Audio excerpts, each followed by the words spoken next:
10th class next topic है mineral based industries. यहाँ पर एक्चुअली वो इंडस्ट्रीज़ है जिनमें हम रॉ मटेरियल्स के तौर पे मिनरल्स का इस्तेमाल करते हैं।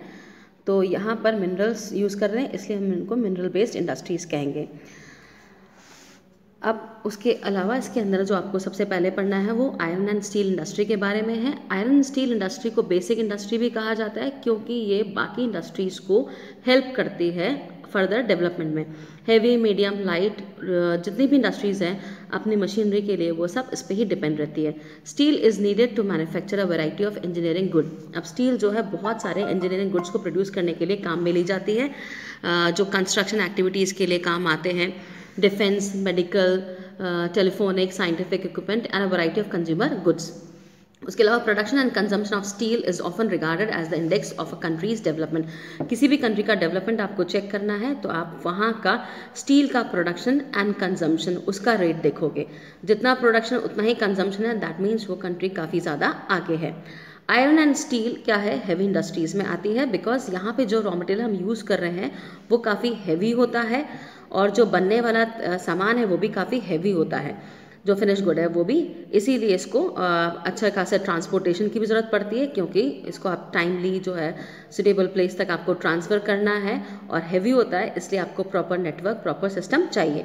आयरन और कोकिंग कोल एंड लाइमस्टोन, यहाँ पे 3 चीज़ें हम रिक्वायर करते हैं इसके लिए 4:2:1 के रेशियो में। यानी आपने 4 आयरन ओर लिया है तो 2 कोकिंग कोल रहेगा एंड 1 में आपका लाइमस्टोन रहेगा। सम क्वांटिटीज़ ऑफ मैग्नीज, उसके अलावा स्टील को हार्ड करने के लिए कुछ मैग्नीज हम यूज़ करते हैं। Where should be steel plants be ideally located. अब स्टील प्लांट्स को हम आइडियली प्रॉपर लोकेशन क्या होगी, वो जहाँ पर आपको इसकी जो ओर्स वगैरह हैं वो मिल जाएं और उसके अलावा एक ट्रांसपोर्टेशन नेटवर्क आपको एफिशिएंट मिल जाए। तो यहाँ पर कुछ डेटाज आपको दे रखे हैं 2016 के कि इसके अकॉर्डिंग 86.5 मिलियन टन्स जो है स्टील इंडिया में प्रोडक्शन होता है। उसके बाद और राइज अप होकर वो 17 तक 95.6 मिलियन तक आ गया है। इसके हिसाब से इंडिया जो है क्रूड स्टील प्रोडक्शन में वर्ल्ड में 3rd रैंक पर आता है और स्पॉन्ज आयरन में हम लार्जेस्ट पर हैं। 2010-11 के डेटाज देखें तो पर कैपिटा कंजम्पशन जो है स्टील का हमारी कंट्री में वो अराउंड 63 kg पर एनम था against the world average of 208 पर kg। अब यहाँ पर आपको प्रोसेस दे रखा है मैन्युफैक्चर ऑफ स्टील का कि सबसे पहले रॉ मटेरियल जो है वो प्लांट तक ट्रांसफ़र किया जाता है, उसके बाद आयरन ओर को मेल्ट करके आयरन को अलग किया जाता है, लाइमस्टोन इसमें फ्लक्सिंग मटेरियल के तौर पे यूज़ होता है और उसके बाद से स्लैग रिमूव हो जाता है, कोक इसको बर्न करने के लिए काम में लिया जाता है। देन पिग आयरन जो है molten materials poured into moulds called pigs. Molten material को जब हम मोल्ड्स में डालते हैं तो उसको पिग कहा जाता है। उसके बाद स्टील मेकिंग प्रोसेस शुरू होता है जहाँ पे पिग आयरन फर्दर प्योरीफाइड। यहाँ पर पिग आयरन को और ज़्यादा मेल्ट करते हैं, ऑक्सीडाइज करते हैं ताकि उसकी और ज़्यादा इम्प्योरिटीज़ जो है निकल जाए और प्योरीफाई फॉर्म में आ जाए। फिर मैग्नीज, निकल, क्रोमियम इसमें ऐड किए जाते हैं। उसके बाद rolling, pressing, casting and forging, जिस भी शेप में आपको करना है आप उस मेटल को शेप करोगे। जो अगले पेज पर आपको आयरन स्टील प्लांट्स दे रखे हैं ये सारे काफ़ी इंपॉर्टेंट हैं। Exam map point of view से आपको सभी याद रखने हैं, एक न एक हर बार एग्जाम में आता ही है।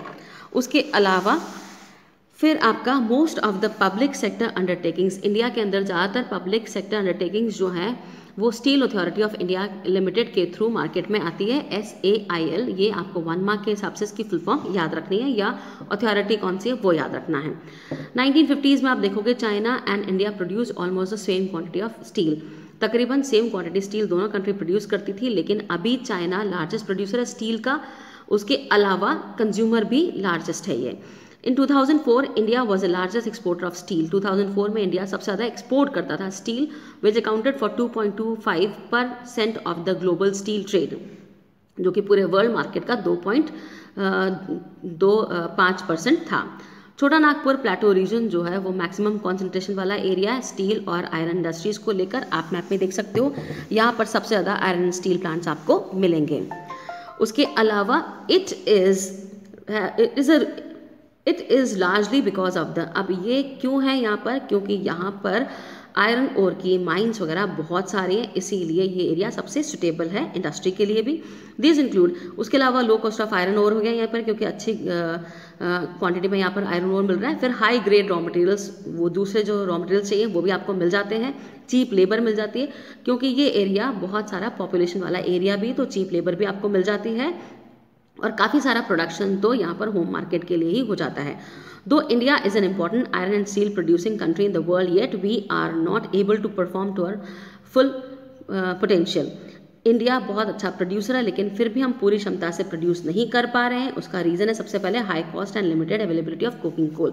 हमारे यहाँ कोकिंग कोल की कॉस्ट भी ज़्यादा है और लिमिटेड अवेलेबिलिटी है। उसके अलावा जो हमारी लेबर है वो भी पूरी क्षमता से काम नहीं करती है, इरेगुलर पावर सप्लाई रहती है एंड पुअर इंफ्रास्ट्रक्चर, यानी हम अपग्रेड नहीं करते मशीन्स को या लेटेस्ट टेक्नोलॉजी का इस्तेमाल नहीं करते हैं, इसीलिए थोड़ा सा हम पीछे रह जाते हैं। We also import good quality steel, हम दूसरे कंट्रीज से अच्छी क्वालिटी स्टील भी परचेज कर रहे हैं। However, the overall production of steel is sufficient to meet our domestic demand. Domestic demand के हिसाब से तो हम काफ़ी अच्छा खासा प्रोडक्शन कर रहे हैं, लेकिन फिर भी हमें compete करना है वर्ल्ड मार्केट से भी, तो हमें अपनी पोटेंशियल के हिसाब से प्रोडक्शन करना पड़ेगा। लिबरलाइजेशन और फॉरेन डायरेक्ट इन्वेस्टमेंट की वजह से इस इंडस्ट्री को काफ़ी मौका मिला है, आगे आने का बूस्ट अप हुई है। उसके अलावा प्राइवेट एंटरप्रेन्योर्स के भी एफर्ट्स काफ़ी अच्छे हैं इसको आगे बढ़ाने के लिए, but there is a need to allocate resources for research. लेकिन फिर भी रिसर्च और डेवलपमेंट के लिए हमें और रिसोर्सेज को आगे लगाने की ज़रूरत है। उसके बाद आता है आपका एल्यूमिनियम स्मेल्टिंग। एल्यूमिनियम स्मेल्टिंग जो second most important metallurgical industry India के अंदर, ये लाइट होता है मटेरियल और रेजिस्टेंट टू कोरोजन, यानी इसमें जंग नहीं लगता है, गुड कंडक्टर ऑफ हीट है, मेलेबल है, means it can be converted into any form and become strong. और इसमें अगर आप दूसरे मेटल्स मिला देते हो तो ये काफ़ी स्ट्रॉन्ग भी हो जाता है। ये एयरक्राफ्ट यूटेंसिल्स वायर्स को मैन्युफैक्चर करने के लिए यूज़ किया जाता है, और इसके अलावा ये स्टील का सब्सिट्यूट है, कॉपर, जिंक, लेड इनका सब्सिट्यूट है, इसलिए काफ़ी सारी इंडस्ट्रीज़ में यूज़ किया जाता है। एल्यूमिनियम स्मेल्टिंग प्लांट जो है इंडिया के अंदर उड़ीसा, वेस्ट बंगाल, केरला, यूपी, छत्तीसगढ़, महाराष्ट्र, तमिलनाडु यहाँ पे लोकेटेड है। 2008-9 के हिसाब से इंडिया में प्रोडक्शन था 15.2 lakh million tons of aluminium. Bauxite जो कि एक रॉ मटेरियल है वो स्मेल्टर्स में यूज़ किया जाता है, वो काफ़ी बल्की है, डार्क रेडिश कलर का होता है, रॉकी होता है। अब नीचे आपको एक फ्लो चार्ट दे रखा है जो कि आपको पूरा प्रोसेस समझाए।